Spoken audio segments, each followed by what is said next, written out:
Hello guys, আসসালামু আলাইকুম। আশা করি আপনারা ভালো আছেন। আল্লাহর রহমতে আমিও ভালো আছি। দীর্ঘ কয়েকদিন যাবৎ অনেক পরিমাণ বৃষ্টি দিচ্ছে, আর বৃষ্টির পরিমাণ থেকে বন্যার পানি অনেক বেড়ে গেছে।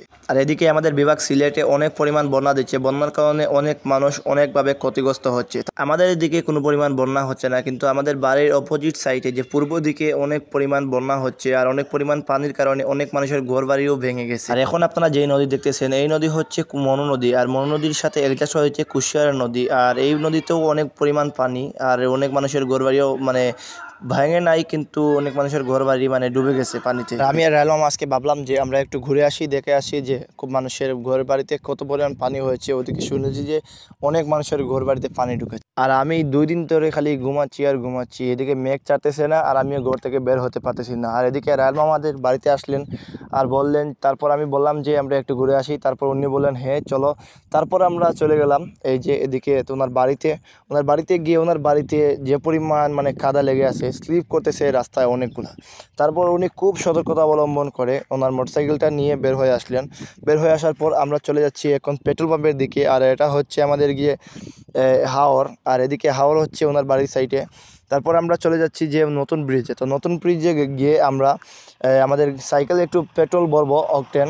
তো অকটেন ভরার পর আমরা চলে যাব আমাদের ওই যে কাঙ্ক্ষিত সেই জায়গায়। তো আমরা এখন যাচ্ছি যে অকটেনের উদ্দেশ্যে।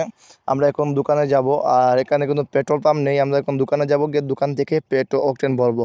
তো অকটেন আমরা ঢুকানোর পর সাইকেলে আমরা চলে যাচ্ছি এখন আমাদের সেই কাঙ্ক্ষিত জায়গার উদ্দেশ্যে। আর রাস্তায় যাওয়ার সময় এখানে দেখলাম যে তাজভাই, তো তাজভাইয়ের সাথে একটু হাত মিলিয়ে তারপর আমরা চলে যাচ্ছি এখন। আর এদিকে দেখুন পানিটা কত পরিমাণ লেভেল হচ্ছে। এদিকে হাওর আর এদিকে হচ্ছে নদী। তো হাওর থেকে নদীর পানি অনেক উপরে। আর এখন আমরা চলে আসছি যে কাশিমপুর পেট্রোল হাউসে। তো এখানে আসলাম, এসে দেখি এখানে অনেক পরিমাণ পানি। আর এই জায়গাগুলো দেখতে পারতেছেন।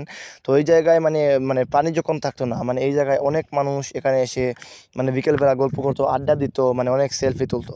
আর এখন এখানে একটা অবস্থা হয়ে গেছে যে সাঁতার পানি হবে এখানের মধ্যে। আর এই যে এখানে দেখতে পাচ্ছেন অনেক মহিষ এখানে, দেখলাম যে এখানে দাঁড়াই আছে, স্টিলভাবে মনে হচ্ছে কোনো আর্টিফিশিয়াল। আর এই যে এই জায়গাতেও অনেক মানুষকে বসতো, রিল্যাক্স ফিল করতো। তারপর আমরা চলে গেলাম যে ওই যে বালাগঞ্জে যে স্বাগতর মিষ্টি আছে, তো ওই জায়গায় আমরা চলে গেলাম। সেখানে গিয়ে দেখি সেখানে অনেক পরিমাণ পানি হয়েছে। আর আমরা সাইকেলটা এখানে কোন জায়গায় রাখতে পারতেছিলাম না। তারপরে আমরা দোকানের সাইডে আমরা নিয়ে যাওয়ার চেষ্টা করতেছিলাম। তারপর পানির দিকে নিয়ে আমরা একটু আস্তে আস্তে নিয়ে গেলাম দোকানের দিকে।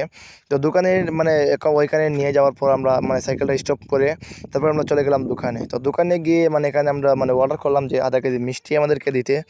তারপর আমরা সেখানে মিষ্টি খেলাম। তো মিষ্টি খুবই মোটামুটি পরিমাণ ভালো ছিল মিষ্টির। আর তারপর আমরা চলে গেলাম এখান থেকে। অনেক পরিমাণ রাত হয়েছে, তারপর ভিডিও করা সম্ভব হয়নি। তো এই পর্যন্তই ভিডিও। সবাই ভালো থাকবেন, সুস্থ থাকবেন। আল্লাহ হাফিজ।